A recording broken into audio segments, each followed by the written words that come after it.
Chilam the Orange, and today I'm here to explain the poem The Darkling Thrush written by Thomas Hardy. So let's start. This poem, The Darkling Thrush, is a winter poem.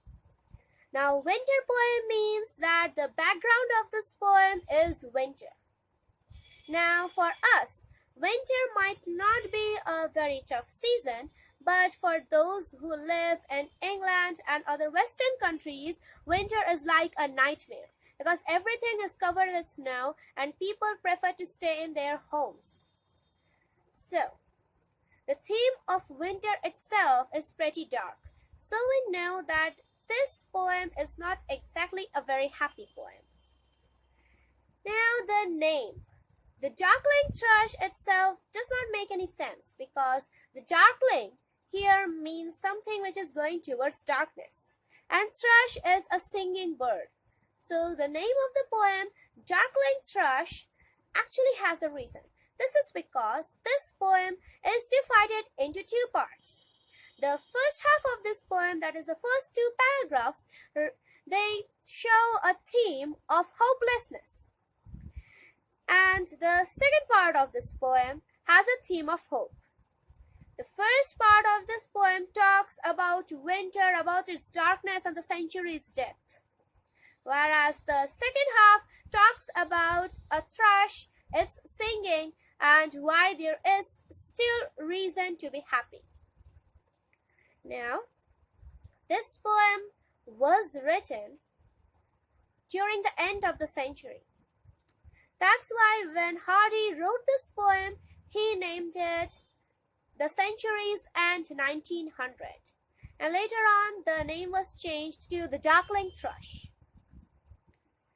Now, Thomas Hardy did not have a very happy life.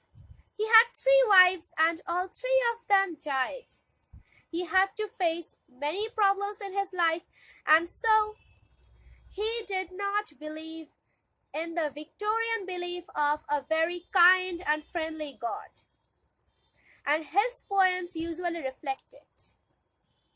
So, let's start with this poem, The Darkling Thrush, with a line-by-line explanation. Okay, so in the next stanza, Hardy describes that the century is dead, which means that the century has ended or it is going to end. And whatever is there around him at this time is actually the burial ceremony of the century. So let's read this second stanza. It says, the land's features seem to be the century's corpse outlined. Now, whatever he could see around him, his surroundings, everything around him was the century's corpse. It was a corpse, it was a dead body, it was the dead body of the century. So whatever he saw around him was the dead body of the century, and this is very metaphorical and these lines are really important. So the next line says, his script the cloudy canopy, the wind its death lament. Now he is describing the century's death ceremony here. He is saying that the clouds are a canopy, that is a covering. He is saying that the clouds are the shroud of the century. The century's dead body, the dead bodies are supposed to have a shroud. So the clouds here are the shroud. And the wind is death lament. Lament is a sad song. We sing the lament while if there is something sad, and here the wind which is blowing, the poet is saying that this wind is carrying a death song. It is a death lament, it's crying on the death of the century. Now let's move on ahead. It says, the ancient pulse of germ and birth was shrunken, hard and dry. Now, this means that this generation it was the last generation which believed in God, like I said. So the new generation which is coming is going to be hard-hearted. They are not going to believe in God. Their faith is gone. They believe in science. Now, even though it is not mentioned here While writing an answer on this part, you are supposed to mention Newton and Darwin, who have actually proved the theory of God, that God created the earth, God created humans. They proved that they were wrong. Like, Darwin's History of Evolution and Newton's laws.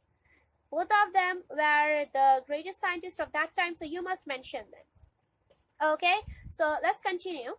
So it says, and every spirit upon earth seemed fatherless as I. Now it was winter, and he said that at this time, all the other spirits, that is everything around him, the trees, the plants, and whatever people were there, they were as fatherless. Like, they had no interest in anything. It was the same as him, that he himself was sitting there without any hope, all hopeless, and he is saying that everyone around him was equally hopeless. Like, no one there had a hope, there was no reason of joy, that everything is dark and it is all gloomy. So with this line, the theme of hopelessness ends. Now, as this theme ends, there are these 4 points which you must remember. That is 1, the century's end. 2, loss in faith.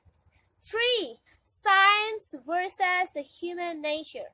And 4, the gloomy background of winter. These 4 points are very important when we are talking about these 2 stanzas of the poem. Now let's move on to the next stanza, which is basically speaking about the start of a new hope, or that hope is still alive. Okay, so this 3rd stanza of this poem basically describes the start of hope. Like, the poet, who was in this gloomy background, sitting alone, very lonely, suddenly hears a bird singing. It was a thrush, and hope rises within him. So let's see what happens at that time. So let's start. It says, at once a voice arose among the bleak twigs overhead. So the poet is saying that all of a sudden he hears the voice from the bleak twigs above his head. So up till now, there was winter, there was frost, there was darkness, there was all a gloomy background, and all of a sudden he is saying that from above his head he hears a song, a voice, and he looks up and he says, in a full-hearted, even song of joy unlimited. So what he heard was the song of a bird who was singing with joy. And even song means a Christmas song, which is supposed to be a happy song. So the poet here says that the bird above his head is singing a happy song. Now, a mention of a happy song is the start of the new theme, that is the theme of hope. And so I think that these lines are really important if you want to use a quotation. So now let's continue. Now this is the description of the bird. An aged thrush, frail, gaunt and small, in a blast beruffled plume.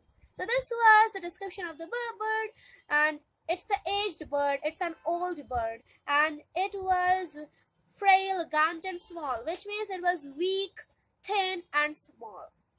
And in blast beruffled plume, which means that his feathers were damaged by the thunder or the storm, which means that the bird has faced a lot of hardships in its life. And it's an old bird. Now, this description of the thrush is important because it shows how the thrush himself is related to the author. Because the poet is also old and he has also faced a lot of hardships. And the thrush, who is singing with joy, is also old like him and has faced hardships, which is clear from the way his feathers are blasted, injured. And so now let's see what he says. Had chosen thus to fling his soul upon the glowing gloom.